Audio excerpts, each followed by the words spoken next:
What is going on, guys, and welcome back to the No Nation Wrestling YouTube channel. So before we get into this video, I just wanted to introduce it real quick. So this is going to be one of two videos that I'm actually re-uploading to YouTube. These videos were actually uploaded on a channel that I was trying to start up last year called Ruthless Discussions. However, I've revamped all my YouTube stuff at the end of last year, and as you guys know, all of my wrestling stuff is right here on this channel. So there's two videos. What if Bobby Lashley never left WWE in 2007? And the other one is rebooking Rey Mysterio's World Championship reign in 2006. Of course, similar stuff to what we've done on the YouTube channel recently, fantasy bookings, rebookings, all that good stuff. And there will be more fantasy booking, rebooking, and what if scenario videos right here on the No Nation Wrestling YouTube channel in the future. But yeah, I just wanted to re-upload these to this channel because honestly, I just want more people to see them. I thought they were good videos and they go, coincide, like I said, with the style of videos we've been making. So these are re-uploads to YouTube that you might have seen, you might not have seen, but I hope you guys enjoyed this video. There, of course, like I said, will be two of these. And then let me know in the comments of both videos what kind of rebookings, fantasy bookings, and what if scenario videos do you guys want to see me do in the future. They are some of my funnest videos to make. I love putting my creative cap on and trying to think up the best stuff I possibly can. So let me know what you guys want to see down below in the comments. But overall, be sure to like, comment, and subscribe. You can hit the join button if you want to support me, and some No Nation merch is available down below in the description box. But overall, guys, enjoy this video, and I'll see you guys in the next one. What's up, Nation? Noah here, back again on the No Nation Wrestling YouTube channel, kicking off a new concept of videos I want to make, simply because my creative brain for wrestling never turns off, and I want to start expressing some thoughts. Today we are here to discuss a what-if scenario, and that is, what if Bobby Lashley never left the WWE in 2008? He may have disappeared from television in 2007, but he wasn't technically out of the company until February of 2008. There's a list of reasons why he never returned, but that's not really what we're here to touch on today. We look at the superstar that Bobby Lashley has become, and it's easy to see, well, his excellence. He's been one of the guys in WWE over the last 2 years, ever since aligning with MVP and forming the Hurt Business. 2 WWE Championship reigns and more later, Lashley has finally reached the top of the top in the WWE. But what could have happened earlier? Say, 14 years ago? What could have happened if Bobby Lashley never parted ways with the WWE during his initial run? After all, when you look at Lashley's story from start to finish in his first run, he really never moved backwards. From the impressive and dominating rookie on SmackDown, to becoming United States Champion, to battling Booker T and Batista for the World Heavyweight Championship, to jumping to Tuesdays and winning the ECW title. And how could we forget representing Donald Trump in the Battle of the Billionaires match at WrestleMania 23, which he won, by the way. A feud with Vince McMahon himself, followed by a move to the flagship show Raw, and main eventing for the WWE Championship versus John Cena. Lashley was moving up the ladder month by month. He was on the verge of, if not already, being one of the faces of the company, along with John Cena, Batista, The Undertaker, and others. So what would have happened if Lashley stuck around? Well, that's where my ideas come in. I'm not saying my ideas are the be-all, end-all, but they certainly are solid ideas that wrap up history left behind when Lashley went out with his shoulder injury in 2007, and also continue to elevate Lashley into the next upper echelon of the superstardom. Before we begin, be sure to leave a like on this video if you're enjoying it, and don't forget to subscribe. So let's pick up at the top of 2008, the Royal Rumble to be exact. Now, everyone remembers the 2008 Rumble for John Cena's epic return that night, but what if another star returned from injury? That, of course, being Bobby Lashley. Pick your choice where he enters, but I would have Lashley return in the 30-man Royal Rumble match and eliminate the man who put him on the shelf back in July of 2007, that being Mr. Kennedy. I would have Lashley take the place of Kane in the Final Four in that matchup. After all, Kane was just kind of the oddball in those last few men. So I would have Lashley standing off with Batista, Triple H, and of course the man who would go on to win the Royal Rumble, John Cena. I would definitely have an intense stare down between Lashley and Cena, calling back to their match at the Great American Bash in 2007, but I would actually have Batista be the one to eliminate Bobby Lashley, having Lashley be the first casualty of those Final Four. And there's a reason for it, which we will get to later. Moving past the Rumble, I would have Lashley out for revenge on Mr. Kennedy for putting him on the shelf all those months ago. I would have the two face off one-on-one at No Way Out, taking the place of Kennedy's match with Ric Flair on that show.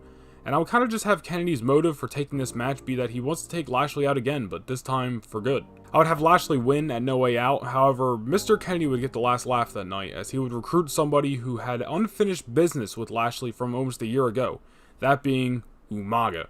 A post-match assault from Kennedy and Umaga where they absolutely just destroy Lashley and target the previously injured shoulder. This puts Lashley on the shelf for a week or two until Lashley comes back to Raw and targets both men, only to get laid out once again. After being taken out 2 times in a row, Lashley realizes he needs to call in some backup if he wants to settle the score. If you remember, at this time, an interpromotional battle was taking place between Raw and SmackDown that saw Umaga from Raw take on SmackDown's Batista one-on-one at WrestleMania. I would kind of have that still going on, but tie it into the Lashley storyline where now he can call Batista in for the aid, while Batista still fights for SmackDown against Raw. This of course leads to a big tag team showdown at WrestleMania 24 in Orlando, where Mr. Kennedy and Umaga would team up against Bobby Lashley and Batista. Having this on the card basically changes nothing at all that actually happened, as Batista and Umaga did do battle on that show, and Kennedy was in the Money in the Bank, but you can easily fill his spot with someone else, so it's really no big deal. Of course, Lashley along with Big Dave would pick up the win, and Lashley would move on from these old rivals. This is where things would start to take a different turn. Listen, back in these times, 07, 08, 09, the WWE would always have superstars appearing on brands that they were not a part of during WrestleMania season, so it's realistic for me to say.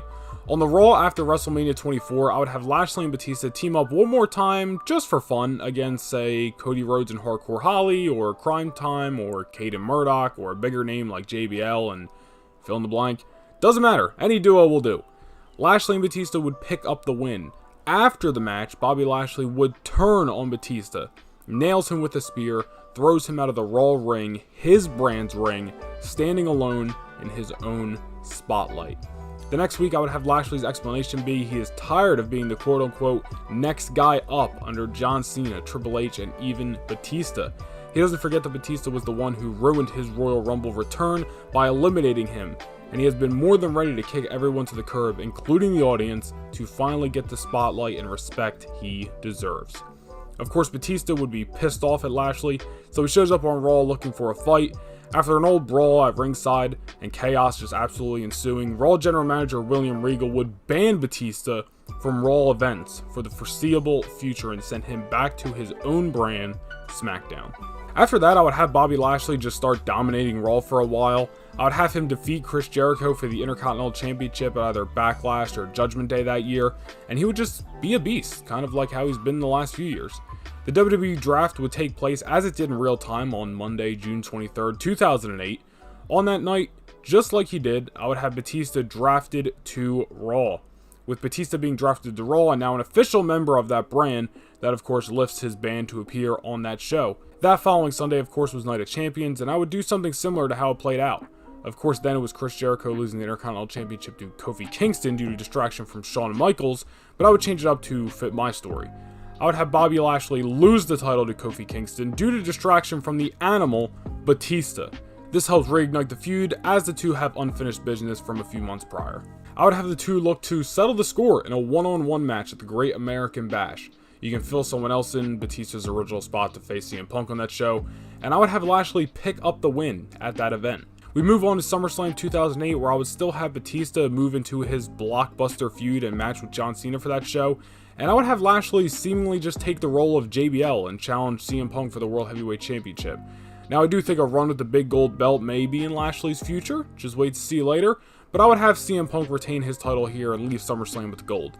You can move on to Unforgiven without much detail. Same thing here, I'll just kind of have Lashley take the role of JBL or maybe even Kane in the championship scramble match for the world title, but of course, come up short. In some way, shape, or form, I would have Batista and Lashley kind of cost each other the match here, something that just shows that their issues still aren't over, and neither man is going to be world champion until those issues are settled. So let's go on to the No Mercy event in October. This is where I would have Batista and Bobby Lashley truly cap off their feud one-on-one in a last man standing match, where Batista would get the win. Now, I know it seems like Lashley is coming up short a lot ever since SummerSlam, but that is done on purpose. Batista, being the babyface and in real time about the challenge for the World Heavyweight Championship, needs to come out on top to end the feud. And as for Lashley, we're having him float around the main event picture now to stay in the conversation, not win the big one yet, but maybe we are getting a peek into the future. Lashley can finish out the year in whatever feuds he can come out on top of on Raw. Maybe he can be a part of Team Randy Orton at Survivor Series that year. Maybe another short run with the IC title. I don't know, these are just ideas, but I'm not saying anything concrete that I would do. I would just have him stay on television, stay dominant, and keep building towards the future. Now let's ramp things up. The Royal Rumble 2009, 1 year after Lashley's return from injury. He's back in the Royal Rumble match again and makes it down to the final few, only to be eliminated by a big name like Triple H or The Undertaker. No Way Out is up next, of course. This is where I would start rearranging some puzzle pieces. In order for this story to take place, the story of Edge attacking Kofi Kingston to win the World Championship that night does not happen. I think Edge is a way easier guy to put in another match at WrestleMania that year, maybe even reuniting a tag team match with Christian versus the Hardy Boys, but that's not really here nor there. The Elimination Chamber participants will be similar to how they were: champion John Cena, Rey Mysterio, Chris Jericho, Kofi Kingston, Kane, and then instead of Mike Knox of all people, Bobby Lashley. And on this night, Bobby Lashley dominates the match, eliminating every single person in it until it is down to him and John Cena, where Bobby Lashley would topple the franchise player of the WWE to win his second Elimination Chamber match in his career and become the World Heavyweight Champion for the first time. Lashley finally gets his win back over John Cena, all this time after Cena beat him back in July of 2007. Pretty obvious where we go from here, but of course I would have John Cena invoke a rematch clause for the World Heavyweight Championship, and I would have the two men meet up truly one-on-one for the first time since the Great American Bash nearly a year and a half prior at the 25th anniversary of WrestleMania. The challenger John Cena versus the World Heavyweight Champion Bobby Lashley. And Cena can come out on top just like he did in real time and once again become the World Heavyweight Champion. But I think this match and this year-plus long story that continues to build Bobby Lashley up and push him forward into being one of the main events of WrestleMania could have truly been one to enjoy. And yes, was Bobby Lashley nearly as good in the ring then as he is now? No, but let's not act like he was, well, crap in the bed for a more PG term back then either.